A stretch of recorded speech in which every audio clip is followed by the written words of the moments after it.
عليكم، معاكم احمد بدرو. النهارده هنشرح ازاي تقدر تكسب من الجيم ماديا، وفي نفس الوقت ازاي تكسب سلك والكلام ده كله. تمام.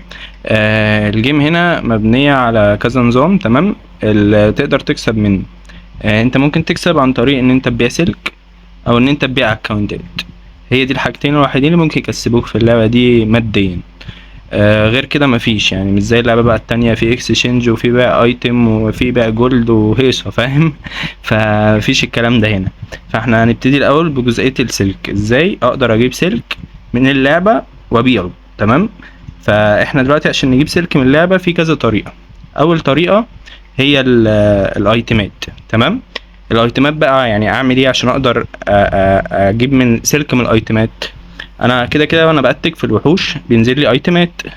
فانا ممكن او مثلا جايب الايتم، زي مثلا الايتم دي مثلا بلس 10، ممكن اخش هنا على البلسات ابتدي ابلصها واحاول اخليها بلس 11. تمام. انا مثلا سي جايبها ب1000 سلك، خليتها بلس 11، احاول ابيعها ب1200 سلك، وهكذا بقى. يعني ممكن اجيب ايتمات تعبانه خالص ابتدي ابلصها واظبطها وبتاع، واروح ابيعها. اروح ابيعها فين؟ ارجع هنا اهو، في حاجه هنا اسمها ماركت. الماركت ده هو المكان اللي الناس بتتداول فيه كل حاجاتها واسلحتها والكلام ده. فمثلا سي انا مثلا اخش هنا على الشاينيز، اخش مثلا على الجليف. تمام. اخش على ديجري 10. دلوقتي انا مثلا ايه؟ عندي الجليفات اهي. تمام. مثلا سي جليفه 90 وقعت لي في الارض. هي اصلا 90 بتتباع كام؟ ب 485. تمام. فانا مثلا ايه؟ معايا ممكن مثلا اشتري واحده ب 485 لو انا معايا السلك. تمام.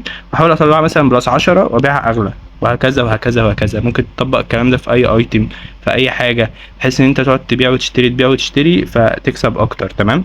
يعني انا ممكن مثلا افضل متابع الماركت وافضل اعمل ريفريش، وكده كده بيرفريش كل ربع ساعه، وساعات كل ساعتين، سوري، كل ساعه. فبنعمل ريفريش ونفضل نبص على الايتمات. لقينا حاجه لقطه بنقوم ايه؟ شاريينها ومحاولين نظبطها اكتر، نبيعها اغلى. الكلام ده كله شغال. لقيت حاجه لقطه قوي ممكن تقوم شاريها اصلا وبايعها اغلى. فدي طريقه كويسه قوي لبيع السلك. طبعا ده الماركت. تمام. هيبقى ليه فيديو لوحده شرح. انا النهارده مش بشرح كل حاجه، انا بس بقول لكم ازاي تجيبوا سلك، وكل فيديو هيبقى بيشرح كل حاجه بالتفصيل. فكده الطريقه الاولانيه ان احنا ممكن نكسب سلك من الماركت. تمام.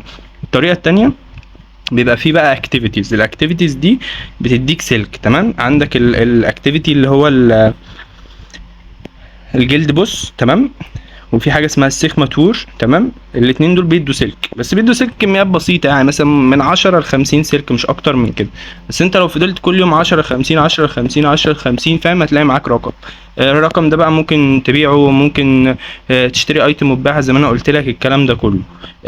فيعني احنا ممكن نجيب سلك من الايفنتات اللي انا قلت لكم عليها دي، ممكن نجيب سلك من الماركت، من الايتمات. كل ما يبقى معاك سلك تقدر تبيعه وتكسب. تبيعه بقى ازاي؟ هي دي حته مهمه برضو. لو مثلا سي انا معايا 1000 سلك دلوقتي، عايز احولهم لفلوس، اعملها ازاي؟ عادي، انت كل اللي هتعمله تخش، ممكن تقوم داخل في الجلوبال، تكتب انا معايا سلك كذا، ماشي، وتحاول تبيعه. عرفت تبيعه تمام، ما عرفتش تبيعه هتجيلي مثلا تقول لي انا معايا سلك في السيرفر الفلاني، ينفع تبيعه لي؟ لو عرفت تديني سعر كويس ممكن احاول ابيعه لك، ما عرفتش تديني سعر كويس مش هعرف ابيعه لك. بس فيعني دي طريقه ممكن تكسب فلوس من السلك. تمام. بالنسبه للبيع والشراء والكلام ده بتاع السلك، هو كده كده احنا عندنا في الجروبات ممنوع اي بيع وشراء غير عن طريقي. تمام. فيعني انا مثلا عن طريقه او عن طريق مثلا ادمنز الجروب. فمثلا زي احنا بنبيع سلك الخاص بتاعنا، ما نخليش حد يبيع معانا عشان ما حدش ينصب على حد، وفي نفس الوقت عشان يبقى الزباين بتاع الكوميونتي بتوعنا احنا. تمام. فانت كبلاير ما عندكش حل غير ان انت تبيع في الجلوبال. تمام. يا اما بتخش تقول انا معايا كذا وبتديني سعر مميز، فانا ببيع لزبايني وانت بتكسب وانا بكسب. فهمت؟ بس فدي طريقه البيع بتاعت السلك. بالنسبه بقى للاكونتات، الاكونتات عشان تبيعها احنا كده كده عاملين جروب في الواتساب. بتعرض فيه الاكونت اللي عايز تبيعه بالسعر اللي انت عايزه. انا كده كده بخش وسيط انا والادمنز بس مش اكتر. مثلا متفق مع الزبون، خلاص اتفقتوا انتوا الاتنين على كل حاجه. بعد ما تتفقوا بتخش لي، ايوه يا بدرو عايزين مثلا نبيع الاكونت ده، بقول لك ماشي، العموله بتاعته كذا. ببتدي اوصلكم ببعض واغير لكم البيانات بكل امان عشان ما حدش يلبس في اي حاجه ولا حد يضحك على التاني. بقوم بايع لكم الاكونت. تمام. طبعا لو انت هتارجت ان انت تبيع اكونتات لازم تهتم بكذا حاجه. تمام. الاكونتات عشان تتباع كويس في كذا حاجه مهمه لازم تكون في الاكونت عشان تتباع. اهم حاجه الليفل، تمام. تاني حاجه الكاستم، يعني الكاستمز دي المفروض يبقى معاك منها كتير، عشان خاطر كل ما بيبقى معاك كاستمز كل ما الستيتس بتاعتك بتبقى اعلى، والكاستمز اصلا شراها صعب، تمام. بالذات لو معاك كاستم بيرمننت، يعني كاستم زي دول مدى الحياه، تمام. الحاجات دي بتعلي قوي الستيب بتاعت الاكونت، تخليك تعرف تبيعه بسهوله، تمام. ايه تاني؟ عندك الكوليكت، كل ما يبقى عندك نجوم هنا اكتر كل ما الاكونت يبقى معاك احسن بكتير، تمام. تالت حاجه الايتمز، كده كده الايتمز دي كلها زي ما انت شايف كده ملهاش اي لازمه طول ما هي مش صن، مش سوس، مش اي حاجه، حتى لو بلس 90 مش هتغلي الاكونت خالص، تمام. المفروض يبقى معاك مثلا صن او حاجه، الحاجات دي برضو بتغلي الاكونت قوي. ايه تاني؟ احنا قلنا الكوليكت، قلنا الكاستم. برضو لو انت في جلد نضيفة ممكن ده برضو يعلي الاكونت. برضو البيتس بتعلي الاكونت، يعني بس مع كام بت، هو بتات كويسة، بس يعني مثلا ممكن نوصل لبيت مثلا 5 ستار مثلا. بت الريت بتاعه عالي اوي، الليفل بتاعه عالي اوي، الستيب بتاعته عالي اوي، مع ايتمات كتير اوي وايتمات سوس كمان، الكلام ده كله بيفرق، تمام. طبعا البيت هنبقى نشرحه برضو في فيديو لوحده.